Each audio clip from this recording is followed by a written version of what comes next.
La verbalización es otro canal importante del aprendizaje. Muchas veces entendemos la verbalización simplemente al docente y no damos lugar a que el alumno verbalice. Un ejemplo de esto que pudiera ser en análisis de video. El entrenador le explica la forma de juego del rival a los jugadores. Muy pocas veces en los equipos que yo trabajé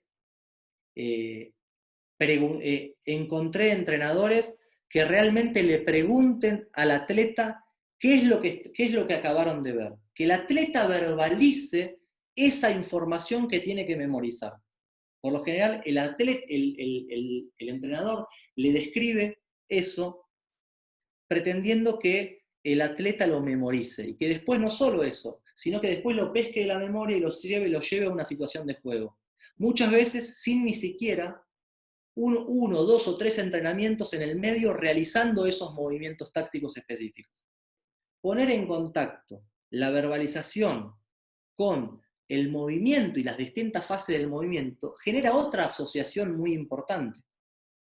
Se estabiliza de una manera mucho mejor en el aprendizaje. El área de Broca, esa área de la verbalización, está muy cerca del área premotora y del área motora. No es casualidad que el área del habla esté en la proximidad de las áreas motrices. Es muy importante poner en contacto el lenguaje con los movimientos en pos de aprenderlos y en pos de poder tener un análisis reflexivo sobre lo que se hizo. En una primera instancia, un nene no tiene los conceptos de elevar la pierna derecha o de flexionar el muslo, la cadera. Son conceptos biomecánicos que aprendimos nosotros en la universidad. Los nenes no lo tienen. Entonces lo que tenemos que empezar a generar es un lenguaje estandarizado y adaptado a quien tenemos delante. Si estamos entre profesores de educación física, ese lenguaje va a ser válido. Si estamos entre nenes con nenes de inicial, va a ser otro el lenguaje. Y si estamos con deportistas, va a ser otro el lenguaje. No somos muy buenos en esto, porque en los profesorados pocas veces nos enseñan a expresarnos por ejemplo, con nenes de la manera propicia, de la manera que ellos comprenden. Nos enseñan a dominar una terminología específica que es incompatible con la capacidad de entendimiento de nenes y muchas veces de atletas que no tienen esa educación. A medida que le mostramos el movimiento, podemos verbalizar nosotros ese movimiento que estamos haciendo. Elevo la pierna derecha y golpeo con el suelo. Y después le pedimos a ellos que primero lo verbalicen y que después lo ejecuten, o que lo ejecuten y después lo verbalicen, o que durante la ejecución lo verbalicen. Entonces, cada vez que el chico va a verbalizarlo, va a afianzar ese engrama motor en el aprendizaje, porque cada vez que habla se está imaginando ese movimiento. Bien, y cuando hablamos de docencia, en las propuestas hay una parte que se genera autonomía, quiero decir, ese lugar de protagonismo que tiene el docente de siempre decir qué es lo que hay que hacer, o el entrenador. El entrenador siempre dice qué es lo que hay que hacer, cómo se hace, si hubo error, si no hubo error, y cuándo se hace. Hay un momento que el entrenador tiene que dar paso, o el profesor, a la autonomía. En definitiva, como educadores, nosotros tenemos que ir hacia la autonomía de quien tenemos delante. Nosotros somos efímeros en su vida, después ellos tienen que independizarse de nosotros. Una forma de esto es que un alumno le explique a otro aquello que el profesor les explicó. Y en ese acto de explicar, ese alumno está poniendo toda su individualidad en pos de detallar o describir la experiencia que percibió momentos antes.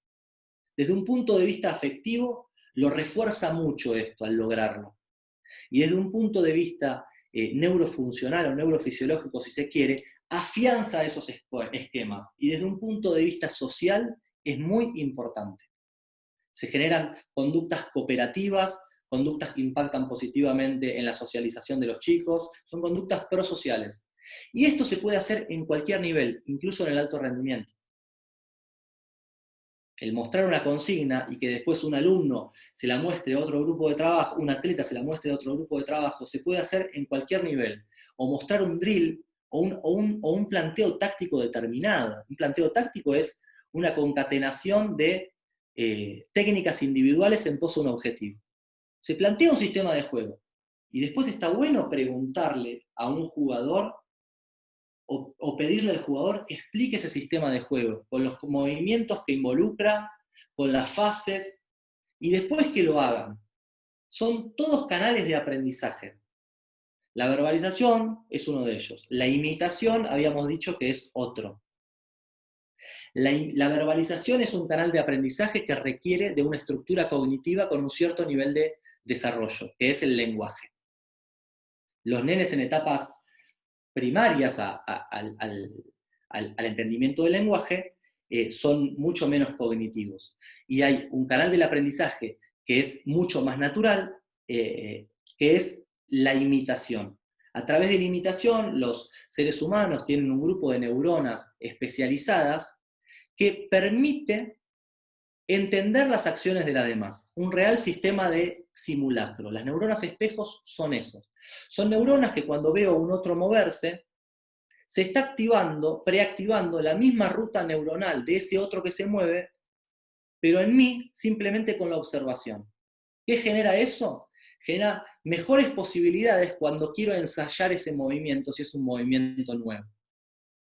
Y genera lo que es la empatía. Empatía concebida desde el punto de vista emocional, como sabemos, esto de ponerse en el lugar del otro para entender las emociones del otro, pero también en procesos de anticipación deportiva es importantísimo el ponerse en el lugar del otro. ¿Para qué? Para entender si va a ser una finta o si va a ser una acción, un rompimiento hacia adentro o hacia afuera, leer ese cuerpo con esos indicios de movimiento, despertar un engrama posible de una acción futura y anticiparse a los hechos en pos de hacerle las cosas difíciles a un rival. Todo esto se trabaja, todo esto se genera una estructura. Y el sistema SICOM impacta mucho en todo esto.